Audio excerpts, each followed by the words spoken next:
El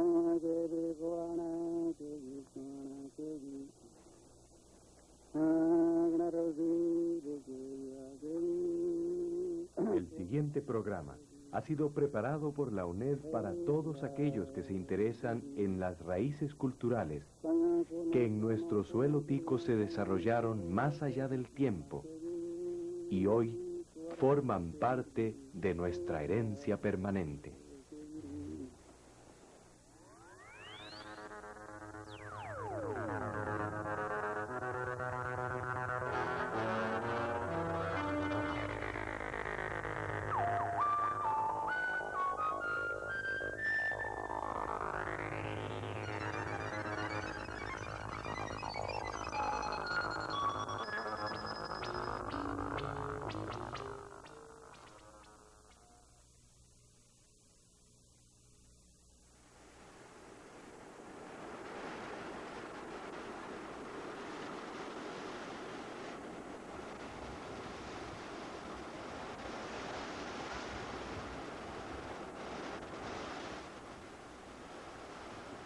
Lider wo matade. Mama nebe ni. Magan. Ye ni wal.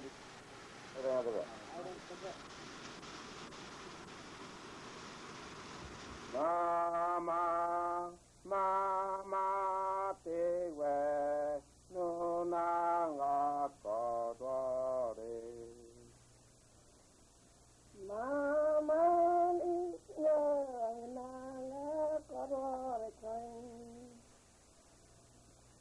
ma e te be ta da te we no nga ka do re ma e di ye ta da na ka do re o mere ma we mama ora miri ma we ma ta da Tibige ora re ta da Tibige ora re ma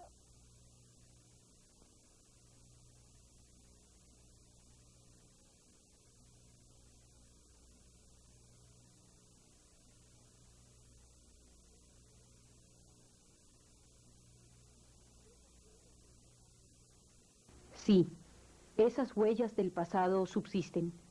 Son testigos que nos hablan del ayer. El ayer que formó las raíces de nuestro país y es a la vez la herencia que debemos proteger y resguardar para nuestros hijos. La herencia que es producto de siglos de vivir y viajar por el suelo americano. Del flujo y reflujo de los grupos aborígenes que utilizaron el istmo como un corredor para trasladarse del sur al norte o del norte al sur del continente. Ningún lugar del mundo posee un pasaje más estrecho, largo y significativo como la América Central. Este hecho ha facilitado la unidad de muchas manifestaciones culturales entre los aborígenes centroamericanos y es prueba del enorme grado de comunicación que existía entre ellos. Si partimos de algunas de estas manifestaciones como la adaptación al ambiente, la forma de producción y los ritos religiosos, podemos obtener conclusiones importantes sobre las culturas de época precolombina, que a pesar de la aculturación y las transformaciones, constituyen hoy elementos importantes de la tradición entre los pueblos indígenas de Costa Rica y América Central. Pero, ¿desde cuándo está habitado este territorio? Pues bien, Costa Rica geológicamente es un territorio joven. Su conformación actual data de apenas 1 millón de años, ya que fue en esa época cuando se terminó de formar este puente que unió la América del Norte con el resto de América. Este pasaje tan importante fue la tierra fecunda donde se desarrolló una numerosa población de especies, tanto vegetales como animales.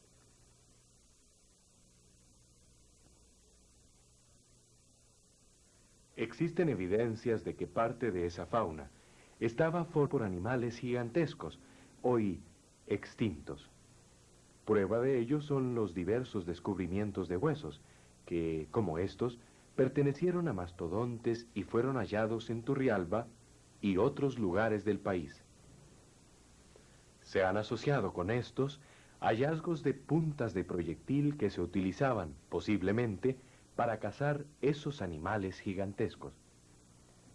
Lo que deja ver que este territorio estuvo ya ocupado por una población paleoindia unos 10.000 o 7.000 años antes de nuestra era. Esos habitantes fueron los que fabricaron en forma rudimentaria estas puntas de proyectil. Los pobladores paleoindios encontraron seguramente una fauna y flora abundantes para poder alimentarse, lo que propició que en el flujo y reflujo de los cazadores, algunos se fueran asentando en esorios, transformándose en cultivadores incipientes. Los sucesos de la prehistoria en este territorio siempre estuvieron ligados al ambiente intertropical, que formó el puente biológico propicio para el intercambio cultural entre América del Norte y América del Sur. Ese puente biológico está compuesto por una docena de zonas de vida, que se sitúan desde la costa hasta lo más alto de las montañas. Y en ellas confluyen una gran variedad de especies, tanto del norte como del sur del continente. Entre las zonas de vida, dos son las que estuvieron más ligadas a nuestras culturas precolombinas. Una es el bosque tropical seco, que se puede encontrar en el Pacífico norte de Costa Rica. Y la otra es el bosque tropical húmedo, como el que existe en la región Caribe del país. Ligado a las zonas de vida, se desarrollaron dos sectores culturales. Uno es el sector de influencia mesoamericana, relacionado con el bosque tropical seco.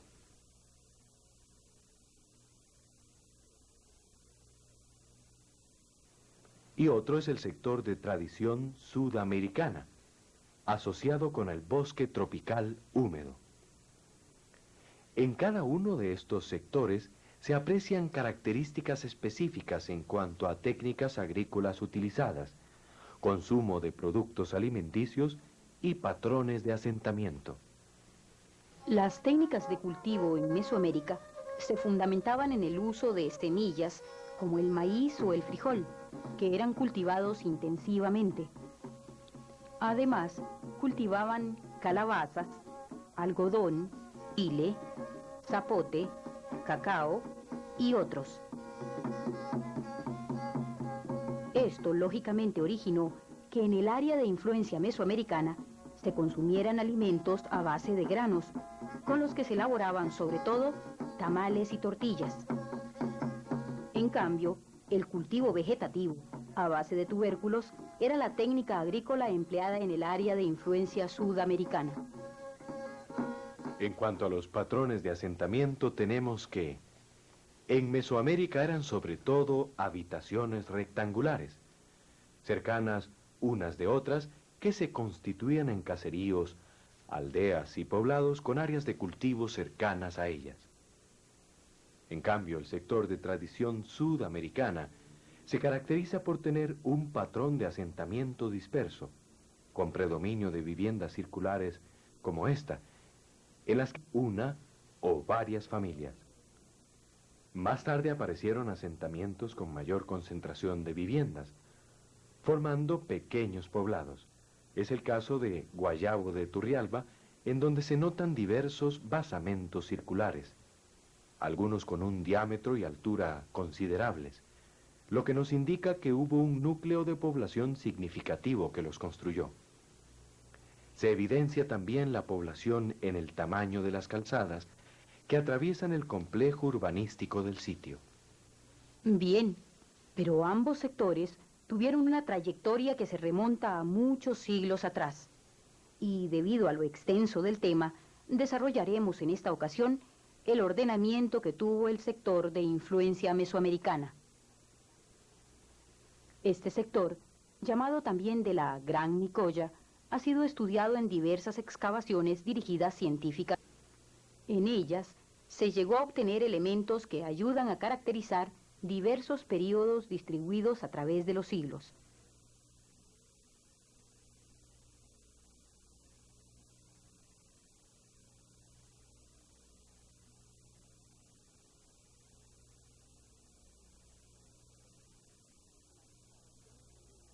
Esto fue posible porque las excavaciones revelan estratos sucesivos en los que se encuentran restos de cerámica, de viviendas, utensilios, conchas y hasta huesos de animales que constituyen huellas del pasado depositadas ordenadamente en las capas que usted puede observar.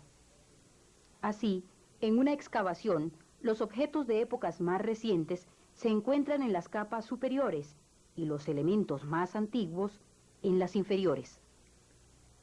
Partiendo de los datos suministrados a estudios científicos, se han llegado a determinar 5 períodos para la arqueología de la Gran Nicoya o área de influencia mesoamericana.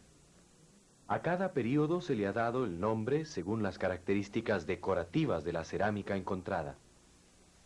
En su orden, del más antiguo al más reciente son: Bicromo en zonas. Policromo antiguo A, que es llamado también decoración lineal. Policromo antiguo B. Policromo medio. Y el más reciente, que es el policromo tardío. Comencemos por el más antiguo, el bicromo en zonas, que se sitúa del año 300 antes de Cristo al 300 después de Cristo. A pesar del tiempo transcurrido y de los estudios realizados, todavía persiste la duda respecto a cómo se originó la cultura en este período. Sí, hay fuertes indicios de que algunas etnias del norte del continente llegaron hasta el noroeste de la actual Costa Rica. Con ellas trajeron elementos desarrollados por otras culturas. Su sello es apreciable en determinados rasgos de cerámica, como la bicromía en zonas, o sea, el empleo de 2 colores en franjas delimitadas por una línea incisa, como usted lo puede observar. Se ha llegado a comprobar que en las bahías y valles de la costa de Guanacaste existían núcleos de población en ese período del 300 a.C. al 300 después de Cristo. Hay evidencias del consumo de bellotas, semillas y bayas propias de la región, ya que en los estratos más bajos de excavaciones se han encontrado las llamadas piedras rompenueces. También se daba el consumo de pequeños animales, evidenciado en estas representaciones de aves, saínos y otros animales. El siguiente período determinado es el policromo antiguo A, llamado también período de decoración lineal, que va del año 300 al 500 de nuestra era. En esta época aumenta la influencia del norte y del sur de América, lo que es sugerido por la decoración de estos utensilios.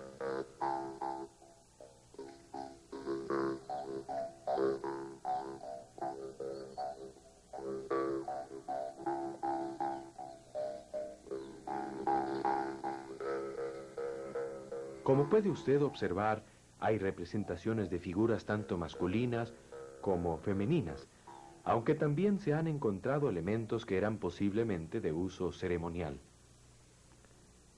En este período aparece una mayor utilización de los marinos como moluscos, y lo demuestra la permanencia de conchas y caracoles en los estratos de esa época.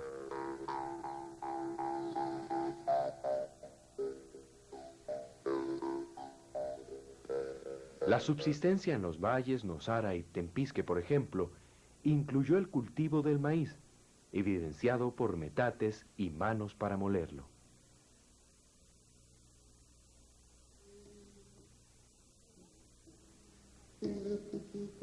Del año 500 al 800 de nuestra era, se ubica el policromo antiguo B.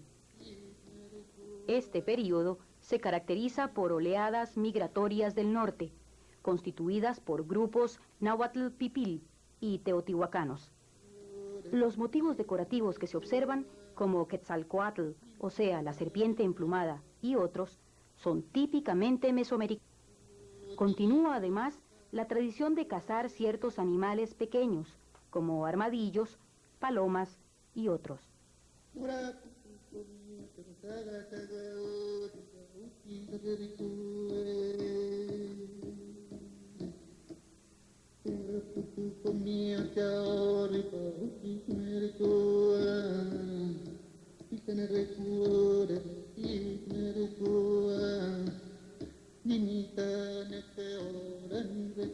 Existe también una marcada utilización de efigies de lagarto.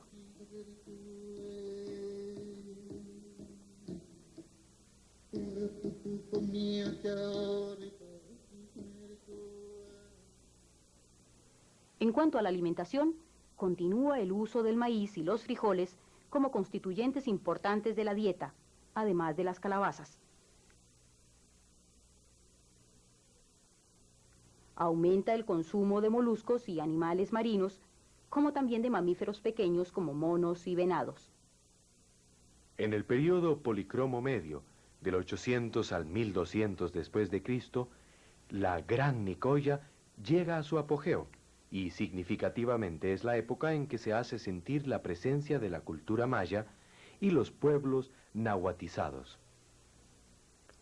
Es la época en que se da un enorme incremento en el uso de motivos como Quetzalcóatl, la serpiente emplumada, que es un símbolo mesoamericano.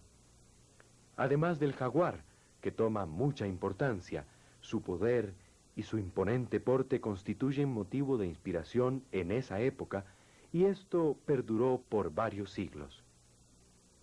Representado en muy diversas formas, tanto en vasijas con distintos coloridos y formas, como metates de piedra. El manigordo, muy semejante, es otra de las representaciones importantes. También característico es el uso de incensarios en donde se representa el lagarto en múltiples formas. Este gran animal posiblemente existía en muchas cantidades y tamaños, así como la iguana, que también es representada en las decoraciones, o la lucha entre las divinidades, el día y la noche, y otras. Todos estos diseños nos indican cuán importante fue para nuestros antepasados su ambiente y la inspiración que de él obtuvieron para diseñar todos los elementos ceremoniales y de uso cotidiano. El ambiente era importante tanto en la vida como en la muerte. De ahí que espíritus tutelares de la naturaleza les acompañaban allá. Se extendieron por toda la región rituales funerarios, enterramientos secundarios en urnas funerarias, así como la ubicación de tumbas según ritos establecidos. El incremento de población en esa época trajo consigo un mayor consumo de animales marinos.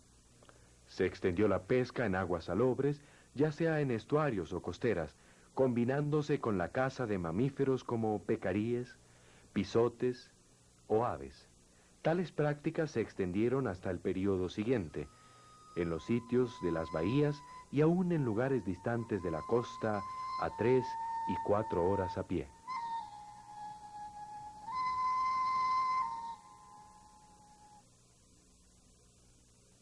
El policromo tardío, que es el último, se ubica del año 1200 al 1550 o 1600 de nuestra era, o sea, que llega hasta las primeras décadas de la colonización española.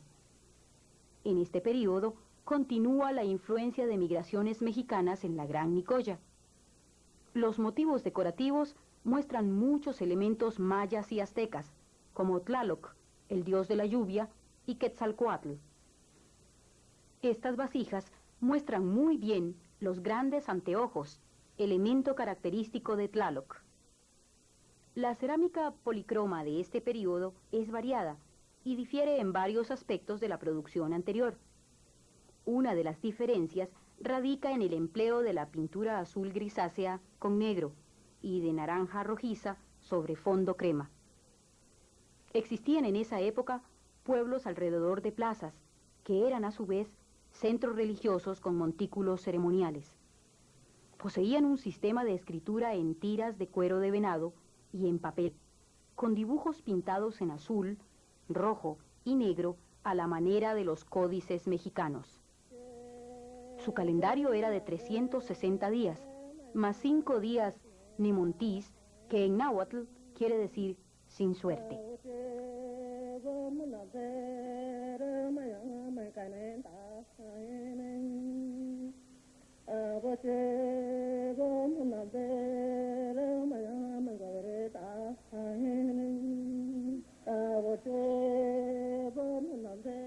Luego de contemplar el panorama total, a través de los diversos periodos de la subárea, Gran Nicoya, o sector de influencia mesoamericana, puede considerarse que ésta hizo el papel de una frontera, de punto de confluencia donde tuvieron lugar cambios y empréstitos entre culturas norteñas y sureñas de América.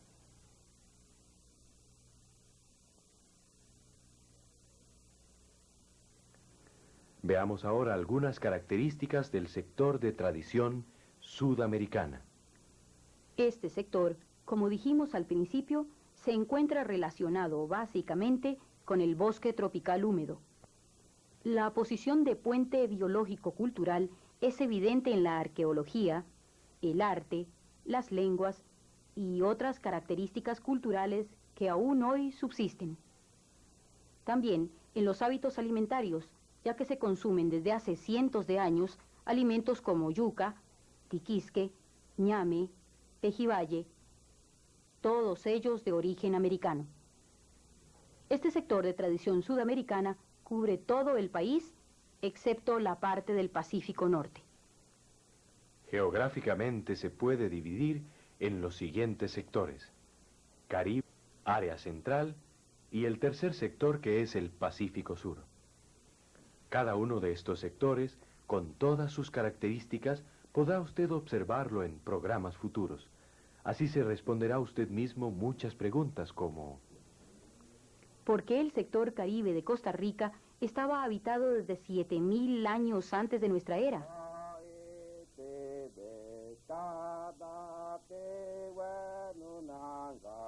¿Cuáles eran las características de los asentamientos de épocas pasadas?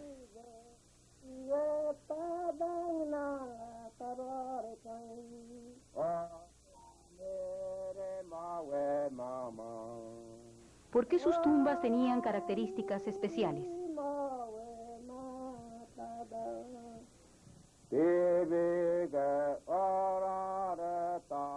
¿Cuál era el valor del jade, la piedra, para nuestros antepasados precolombinos?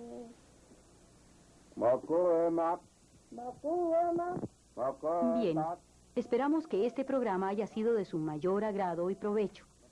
Para mayor información sobre el tema, puede dirigirse al Museo Nacional o consultar cualquiera de los muchos textos escritos sobre dicho tema. Gracias y hasta pronto.